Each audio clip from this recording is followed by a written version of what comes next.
My understanding was, though, too, and again, if you can't talk about the stuff, that's fine. I mean, basically, wasn't, well, I don't know if I want to talk about the fault issue, but my understanding was that she was, it seems odd in a sense that when you have a person who's pretty much responsible for a divorce, then to be upset when the divorce takes place and the other person starts to move on with their life, that they get upset.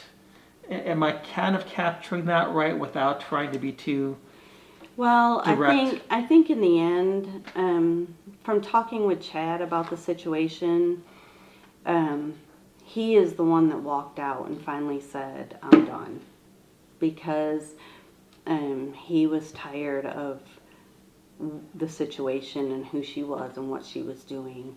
That he was finally like, "I'm done." He's the one that walked out and Right. wanted the divorce, from my understanding. Yeah.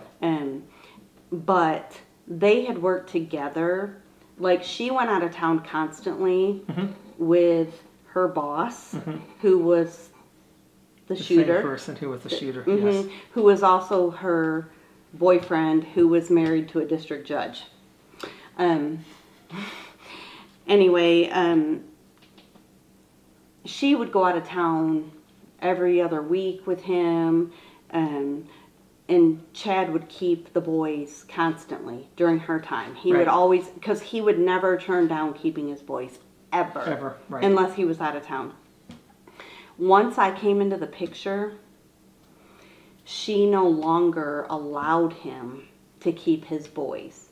She either hired a babysitter or she gave them to her mother. Which made him angry because he wanted first right of refusal with his kids. Right. And let me tell you something about that. I can speak on this because they had went to mediation. Right. The year before, fall of 2020. They had went to mediation and they had agreed on first right of refusal and extended Thursdays. So he would, instead of just his 2 hours on Thursdays, he would get them extended overnight and get to keep them. And he would get first right of refusal. So if she was going to be out of town, they were his. And they agreed on that in mediation. Well, her attorney, who is corrupt in my opinion, from everything I know, that's my opinion, did not file the paperwork in the courts. Okay. So, like, intentionally. So it never followed through. Okay. I've heard this happening before with attorneys withholding something and not filing things correctly. Yes. You're not writing something into And his attorney never followed through with it. Yeah. So nothing was done. And so after a time period, it just goes away. Right. So all the money he spent on mediation to get his first right of refusal and extended Thursdays disappeared. Okay. So then she was allowed, per the divorce decree, to give the kids to, she'd hire a babysitter to stay overnight with them while she was out of town with her married boyfriend. Yeah. And he was getting more and more and more frustrated. Yeah. And that brings up another problem that doesn't even, it's not even, probably has never been talked about so much, but I mean, it's the court issue, it's the attorney issue that led to this. So when you look at the death of Chad, you can look to some of these other issues, and these attorneys should almost be guilty. Absolutely. I blame her attorney.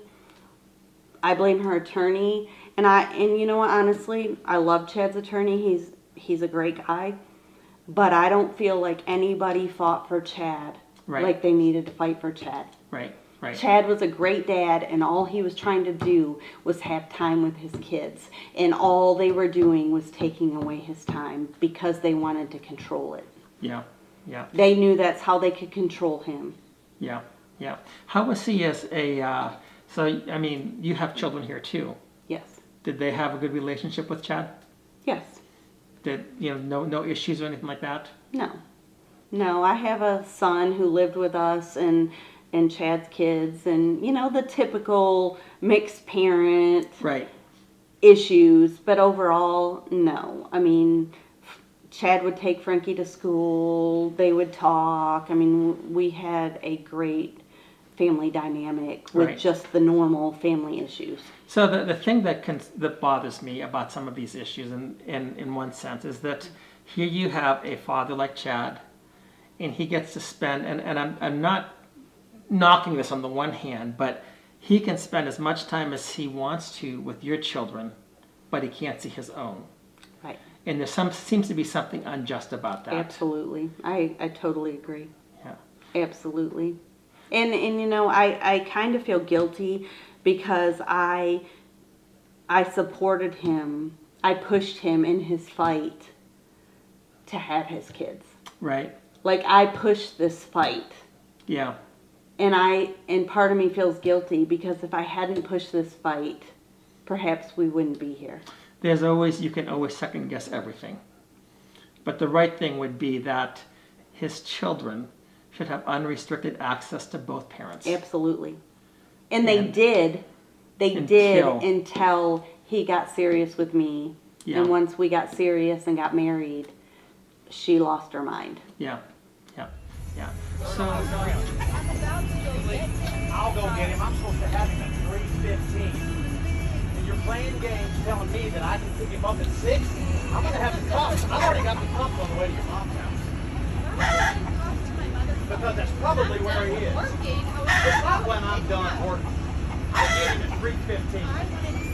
I get him at 3:15. I don't care if you wanted to see him or not. I get him at 3:15. If you want to see him, you see him up until 3:15. You keep trying to keep my son from me.